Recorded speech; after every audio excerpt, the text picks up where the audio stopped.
Hello, B-sides. Hi there. Indeed, my name is Mikko, and the TCP/IP protocol, which really is the groundwork underneath the internet, was invented in December 1969. If you actually go to Stanford University, there's a building called William Gates Building, which is called William Gates Building because Bill Gates donated the money to build the building. And in the lobby of the building, they have a plaque on the wall memorizing the innovation that was TCP/IP in December 1969. And just to put myself on the timeline, I was born 2 months before that. I was born before the internet, which means I am a dinosaur. I've been working with computer security and reverse engineering and malware hunting for longer than some of you have been alive. I started working with F-Secure, the company where I still work today, in 1991. And in 1991, problems were quite different from the ones we have today. My own background with computing starts from the 1980s. I started programming at the age of 12. I sold my first programs at the age of 16. I ended up writing routines and turbo loaders for the computers at the time and had games. And I actually was really proud that last February, one of my early games from 1987 was actually entered into a museum. I have an early work from my teenage years now immortalized in a museum in the city of Tampere, which is in Finland, which is where I live.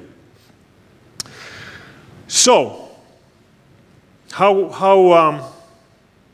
did this all happen? Like, how did computers change from the early 1960s stuff, like this stuff, to where we are today? How did we get here, and where are we going to go next? Now, if you've seen my talks on YouTube, you know that I quite often carry around a floppy disk, an old virus from 1980s, just to illustrate how much malware has changed. But I've actually now started carrying something even older. This is a punch card. It's a punch card. It's 120 bytes of information on a piece of paper. This is how you would program mainframes like these, IBM mainframes in the 1960s. And over the years, these computers started to become interesting for wrongdoers, attackers, originally pretty innocent stuff. When I started analyzing malware in the 1990s, it was just like a fun game, like playing a game of chess against an unknown enemy. Because all the attacks we saw, all the malware we were analyzing, they were being written by teenage boys for fun. And we were really excited every time we found a new piece of malware. Hey, we found another one. And we spent days reverse engineering it in full. And we printed out the code and we made notes and long write-ups. And then we were waiting for the next malware. It was exciting. And today, it's not very exciting anymore at all. We find hundreds of thousands of malware samples every single day. And they are not being written by teenage boys for fun. They are being written by organized crime gangs. They are being written by foreign nation states, intelligence agencies, militaries, even extremists. And if someone would have told this to me 27 years ago, it would have sounded like science fiction. But the main motivation of attackers today is money. And money is a good motivation. Most of us go to work because of money. Although that's actually not entirely accurate. I was actually in a workshop last week, and one guy from Google's security team, made a really good comment. He just mentioned in passing that he's been working as a manager in different companies, in different roles, but now that he's been working in information security at Google as a manager, he mentioned that it feels sort of like cheating, like working as a manager where your employees, where your team are all working in security is sort of like cheating because you don't have to motivate people. People already know it matters. People already know it's important. People come to work understanding what's at stake. They know they are the good guys fighting the bad people. They know they are there to help people. We know. This is what we do. And I thought that was really profound. It's actually true. Like when you work in this industry, people rarely need motivation. They do understand what's going on. So if money is the main motivator for attackers, how is it being made? Well, it's being made with botnets and banking Trojan and denial of service attacks which are launched against online stores. It's being done by ransom Trojans, keyloggers, credit card theft, spam. Any way you can imagine that somebody could be making money, somebody is making money with that. A really good example of that is the first time I heard about Bitcoin. First time I heard about Bitcoin was in 2011 or 12. The paper is from December 2009. It was really obscure for the first 2 years. The first time I heard about Bitcoin was that we were analyzing a piece of botnet hosting code in our labs. And what the bot was doing on infected computers was not sending spam or stealing credentials. It was stealing CPU cycles to mine for Bitcoins. Imagine that. A new innovation like Bitcoin. The very first time I hear about it is already illegal use. Already botnets being used to mine, using CPUs to mine for Bitcoins, which you could still do back in the day. So these guys are pretty innovative. It's sometimes hard to be angry at these criminals when they are so creative and innovative with their attacks. A good example of that is an attack we were looking at last November, December. We believe it was a governmental attack. I can't name the nation that was behind it, but it was China. And this was targeting a defense contractor, a European defense contractor, and they tried getting in over and over again.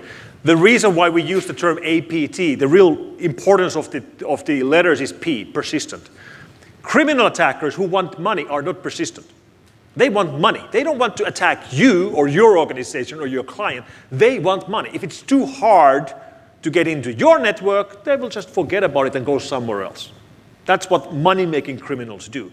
But intelligence agencies want information from a particular organization, and that's what they're trying to get into. If they can't get in, they will retry. If they can't get in, they will retry until they get in. They will not change their mind that I'm no longer interested in this information, I'll go and hack someone else. They are persistent.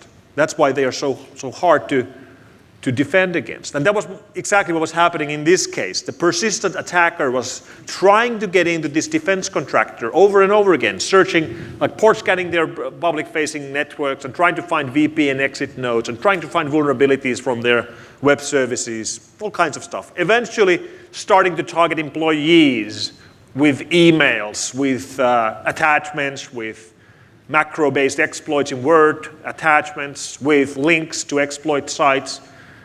Even that wasn't working. The employees were very well trained. They had really good filters in place. And then they tried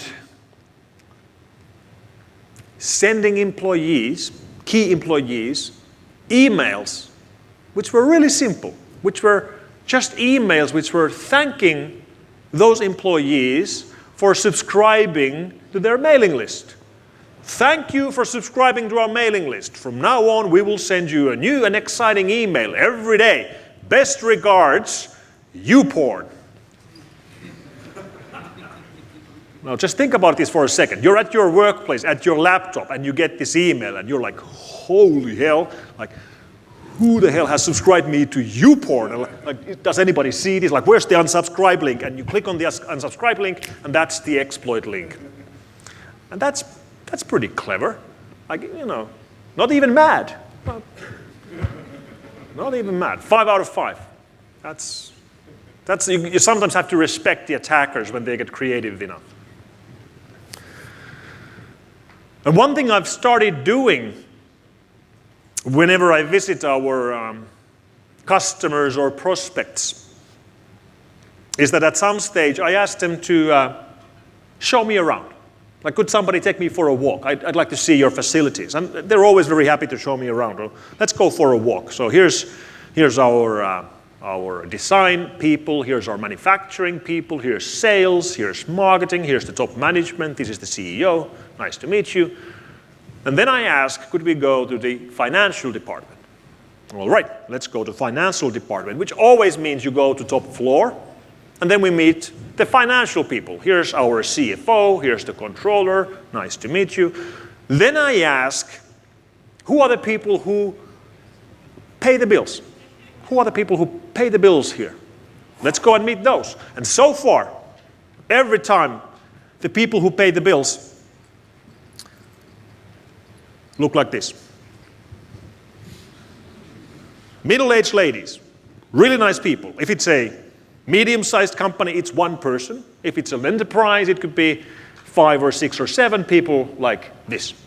And we have a chat. So what do? Well, I pay the bills. Nice. How do you pay the bills? Well, I use this corporate online banking interface with this smart card reader.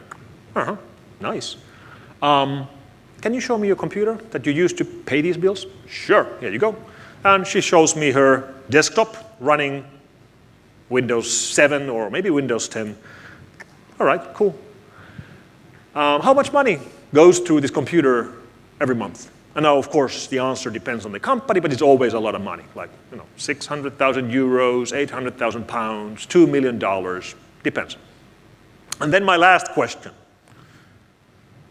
Could you now show me the computer that you use for Facebook and Google and YouTube? Where's that? And now she's confused. Like, what do you mean? I'm using the same and you can almost see the light bulb go on top of her head, because I just told you I move $2 million through this computer every month. Why am I going to Facebook with the same computer? Because computers are cheap. And that's exactly the point. I mean, this is not rocket science. You can just do the important stuff on one computer and then use another computer for everything else. Because that particular computer, the computer that money is going through, that's the key computer banking Trojan gangs and financial attackers want to gain access to. And I'm not recommending that you would completely seal that computer off from all the networks. That wouldn't work either. She needs to be able to access email to get the bills and need to be able to access the online banks. But just don't use that computer for anything else. Have another one for that. But there is a clear shift going on in the world of the attackers. And that has a lot to do with money laundering. Because when banking Trojan gangs do gain access to her computer and install a banking Trojan and start inserting extra transactions every time she pays bills, they do make money. But it's still virtual. Like, how do they get it cash? How do they get them Lamborghinis with this without getting caught? Money laundering is the choking point of online criminals. And yes, they have been pretty creative in coming up with ways of extracting the stolen money from the online world to the real world. This video here, CCTV footage, represents how the Garbanak botnet gang does it. Pay attention to the ATM. Nice. I like ATMs that just spit money out for no particular reason. This guy is a money mule. That's why you can't see his face. He knows where the camera is. And then he picks up his phone and orders more cash. That's why he has the bag. He's going to empty the whole machine. And yes, we've seen attacks like these. We've also seen rogue banks in countries like Lithuania being used by gangs to launder the money. But obviously, the amount of money you can launder by emptying ATMs is still limited. You can't make, tens or hundreds of millions this way. And this is the reason why we are seeing the shift in attacks right now. shift in attacks from traditional financial attacks targeting online banks and online stores and credit card systems and starting to target cryptocurrencies. And from the point of view of the attackers, this makes perfect sense. This makes perfect sense in a lot of ways. Cryptocurrencies are the favorite currencies of online criminals, just like cash is the favorite kind of money of real-world criminals. Like most of real-world drug trade is done with cash, most of online drug trade is done with Bitcoin and Monero and Zcash. It's kind of hard to buy cocaine with a credit card, or so I've been told. So, one question I do get from people who know a little bit about Bitcoin and Ethereum and Litecoin and Monero and EOS and all these currencies and how most of the blockchains work, they ask the question that how come we can't follow the money? Which actually is a really good question because, as you know, blockchain is a public ledger of transactions. Public. I mean, you can all go. If you don't already have a copy of the Bitcoin blockchain, you can go home today and download the whole blockchain. Correct me if I'm wrong, I think it's around 200 gigs right now. So it's big, but you can fit it on a single computer. And that file, that blockchain file, contains every single transaction which has ever been done in Bitcoin since 2009, when Satoshi did the very first transaction, or early 2010, when Sirius, the number 2 developer, Mr. Martti Malmi, who's a Finnish guy, who actually, I know the guy, who did the first real-world transaction, converting Bitcoins into euros. And I've had interesting discussions with Martti about who is Satoshi, but he tells me he has no idea. He worked with him for a couple of years, but he has no idea who he is. So if it's a public ledger, if we can follow every transaction, how come we can't follow the money? So let's take a look at a real-world example. This is Petya. Petya from last July. The circle here represents the wallet where all the ransoms that were paid to the Petya gang were stored into. Attack started on the 5th of July. On the 12th of July, the Russian attackers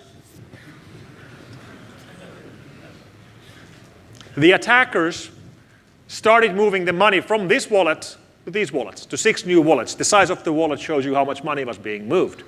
And we can see this because it's a public ledger. We can just see how the money is being moved around.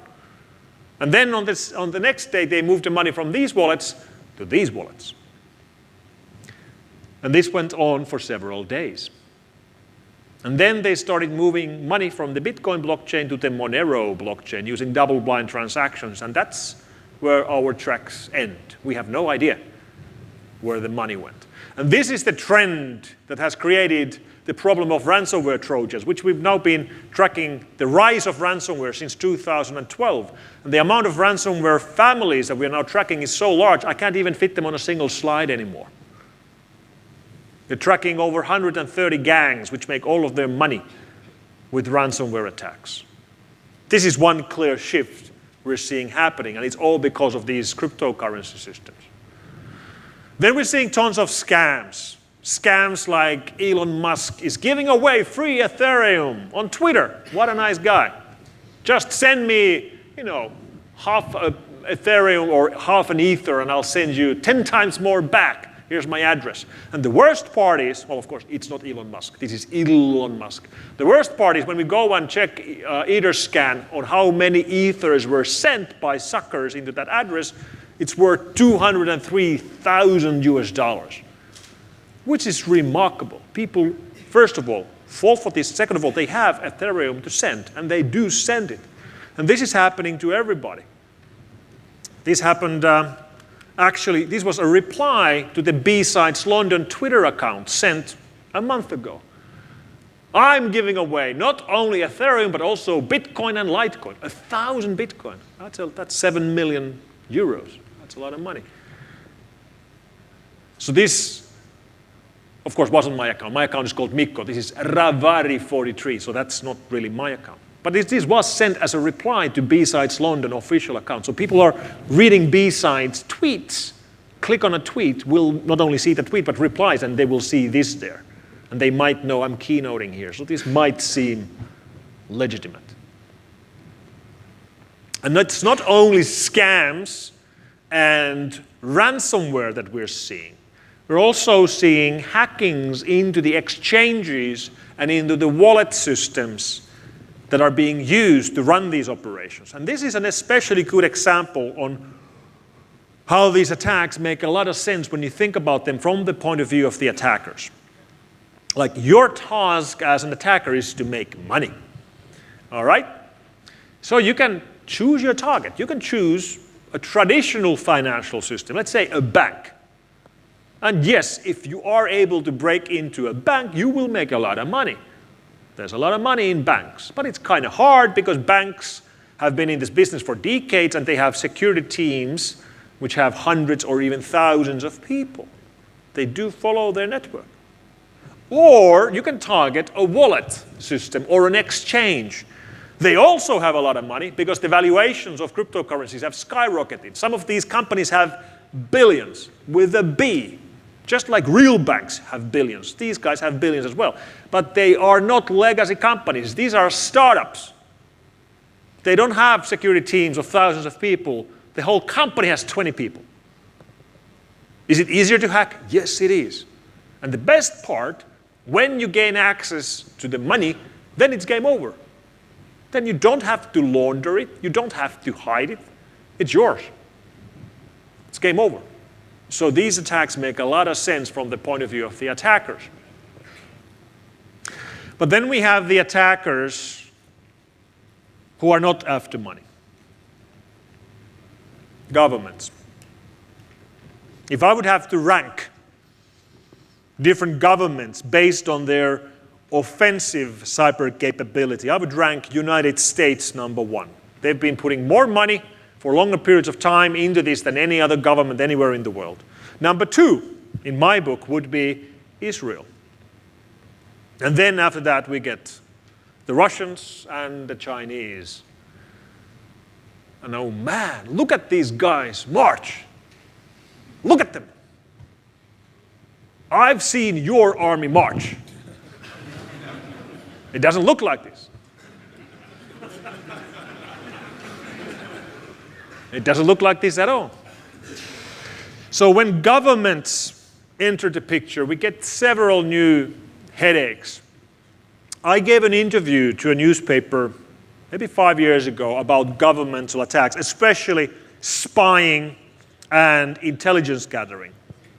And during that interview, I gave a quote which ended up being printed in the newspaper where I said that information has changed. Information used to be physical. It used to be like something you would, print on a piece of paper. It would be something you could touch, which means if you wanted to steal this information, you had to physically come to this piece of paper to steal it or copy it or photograph it. And as you know, today most information isn't physical. Most of information is data. It's on our computers, it's in our networks, which means you don't have to go anywhere. You can reach the information from anywhere in the world.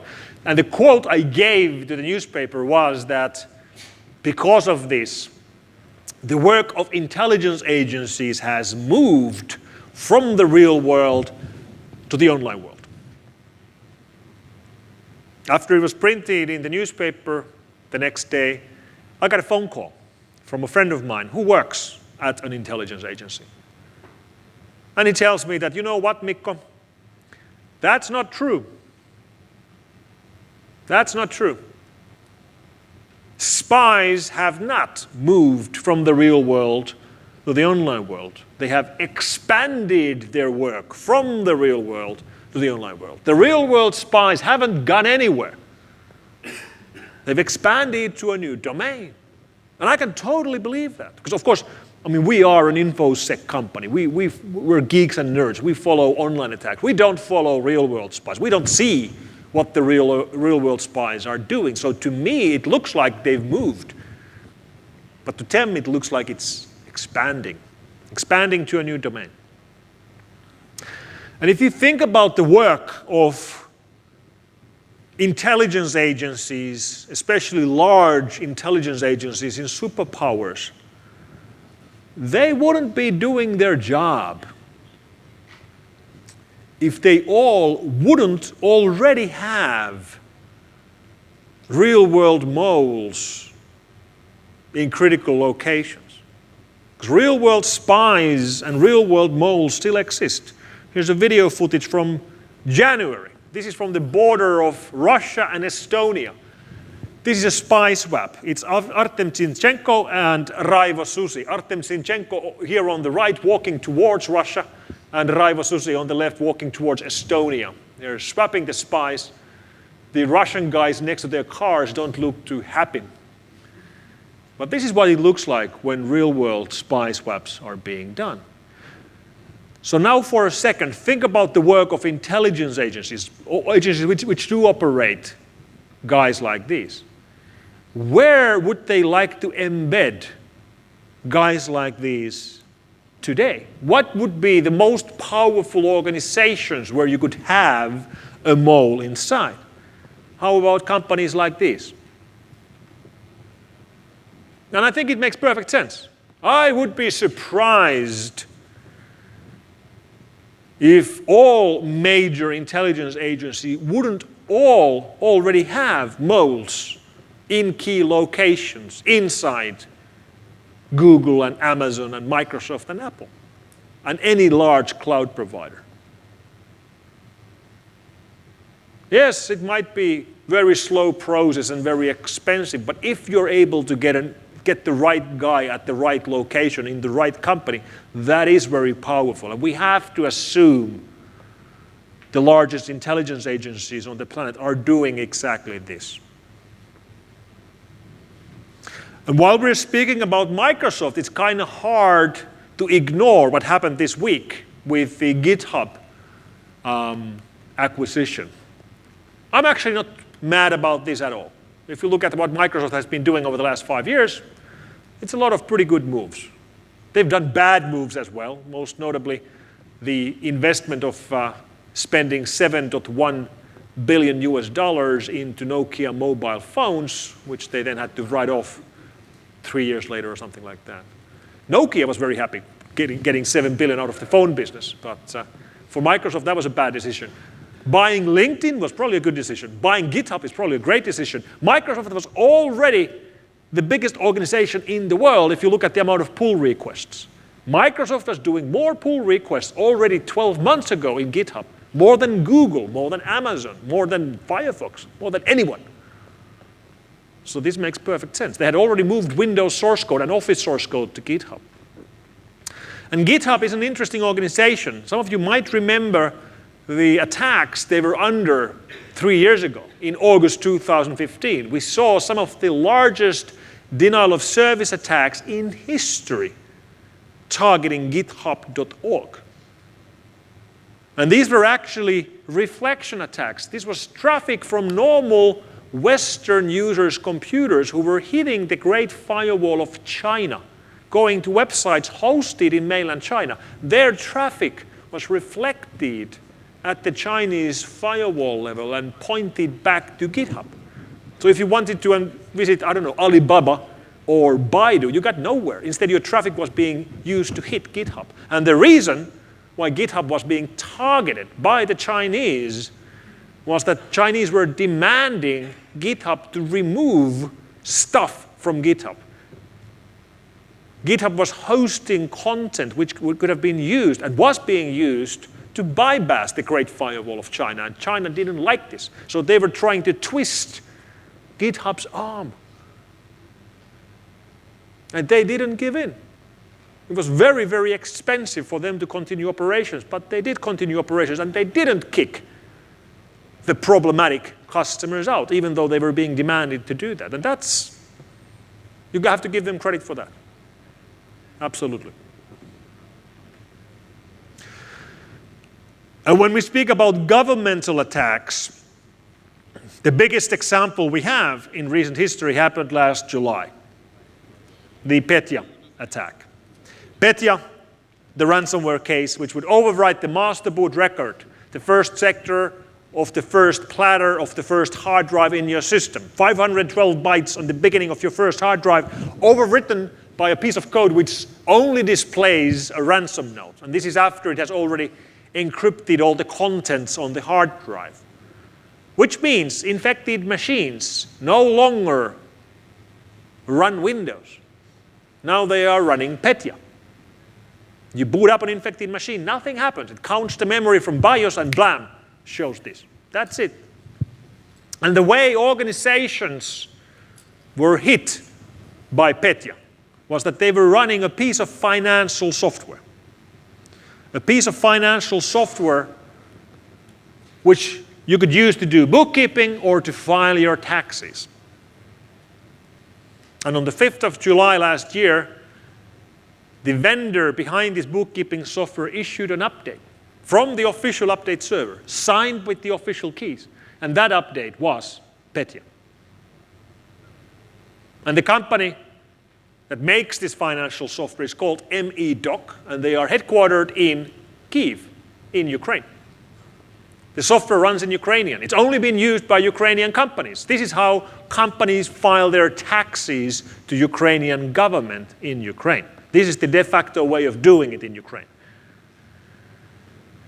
So in March, 5 different intelligence agencies, including GCHQ, announced that they have evidence which would show that Petya was launched by the Russian government.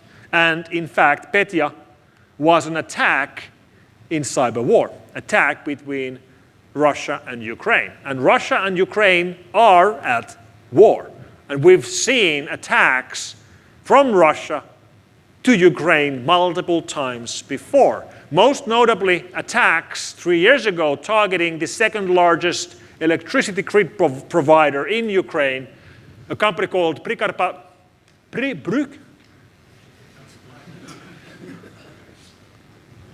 this company. An attack, I hear somebody say, actually I know how to say it, it's Prikarbatu Oblenergo. Yes, it's okay.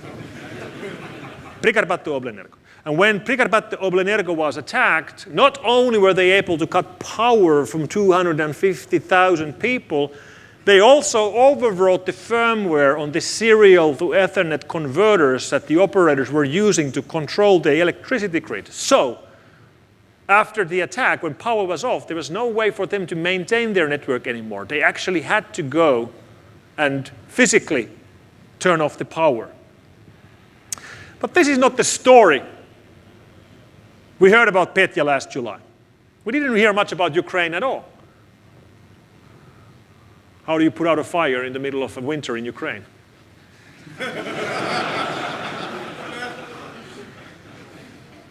Thinking out of the box. I like it.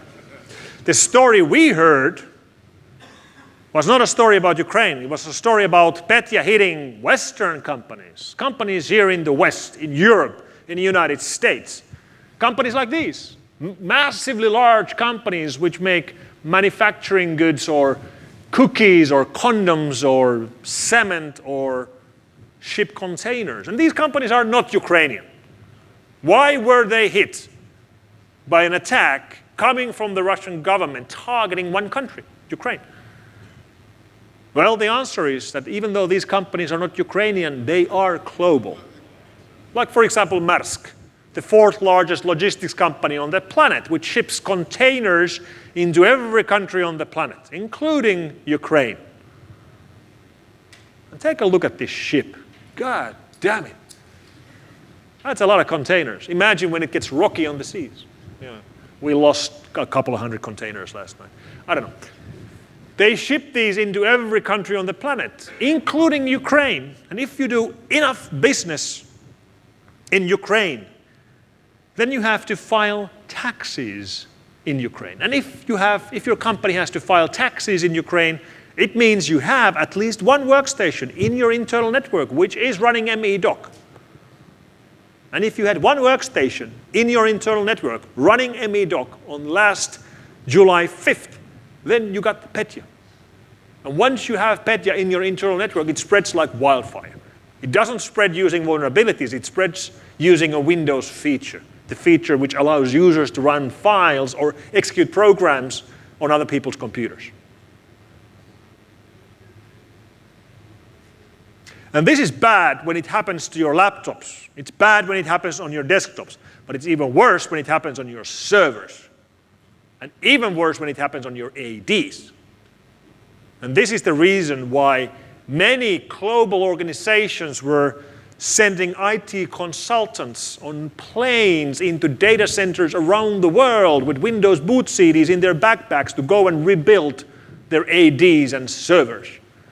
Because once your data centers go down, you can't manage them remotely anymore because your servers are no longer running Windows. All the tools you have for maintaining your servers expect your servers to be running Windows. And now they're running Petya.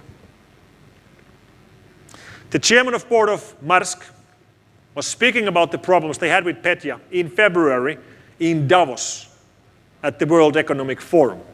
That meant that we were actually collateral damage of probably a state attack situation. The impact of that was that we basically found that we had to reinstall an entire infrastructure. We had to install 4,000 new servers, 45,000 new PCs, 2,500 applications, and 4,000 servers, 45,000 workstations. They estimate that the cost of Petya, them alone, was 300 million euros. I believe Petya, last July, was the single most expensive computer security incident in history. More expensive than WannaCry, more expensive than I Love You or Melissa or Blaster or Slammer or Sasser, more expensive than any hack ever, more expensive than any data leak ever. And this happened last July. And the victims were collateral damage. They were not supposed to be the victims. And this reminds me of another attack where the Russian government is trying to hit a target but creates a lot of collateral damage. This reminds me of case Skripal here in UK in April, as Russian government used nerve gas to try to kill one of their old agents now living in United Kingdom, and in process created a lot of collateral damage. More than 100 UK citizens were hospitalized. They were not supposed to be the target, but they happened to be. They were not supposed to be the target, but they happened to become one. And the interesting thing is to look at the reaction from the West. What happened after Skripal? New sanctions happened. Russian diplomats were being expelled from dozens of different countries. What happened after Petya? Well, nothing. Nothing happened after Petya.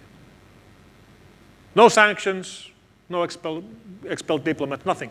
And now look at this from the point of view of the attackers. They look at, what are we doing and what happens? Like we do, a nerve gas attack in UK and we get this, and then we do Petya and we get nothing. Well, all right, okay.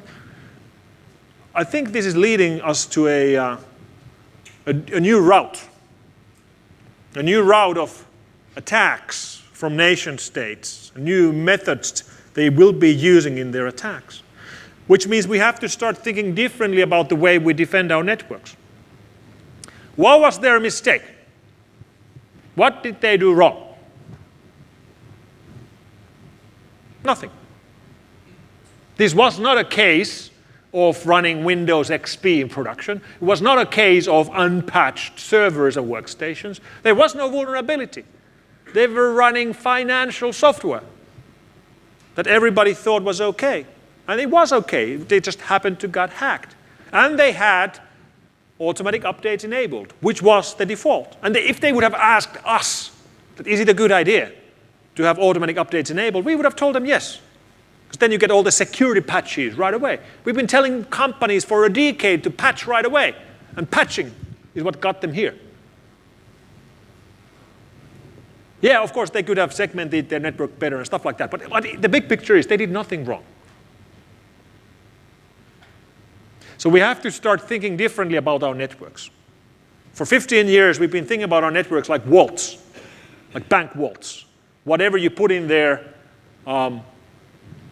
needs a really thick wall to protect it and really thick door with really good lock.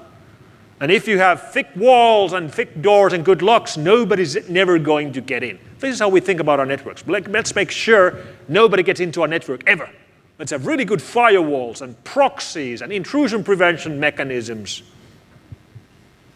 And if you have a vault with really thick walls and thick door and good lock, then you will not need a motion detector inside the wall. Like, why would you put a motion detector inside a wall? Because nobody's going to get in. There's a very thick wall and thick door. But you know what? Just in case the attacker thinks about a way of getting in that you didn't think about, like, I don't know, coming in through the ceiling, in that case, it actually would be very, very nice to have a motion detector inside the vault, even though you think you will never need it. And this is how we should be thinking about our networks. Yes, we do need the firewalls and the proxies and the filters and the intrusion prevention mechanisms, but it's still a good idea to have motion detectors inside of our networks, to build profiles of what normal traffic looks like, because then you can start looking for abnormalities. You can start looking for weird stuff, like why is this workstation sending gigabytes of traffic to this IP address at 4 a.m., which you will never be able to even tell unless you're looking.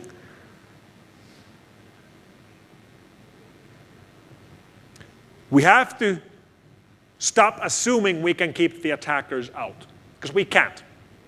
Question, how many of the Fortune 500 are hacked right now? Answer, 500.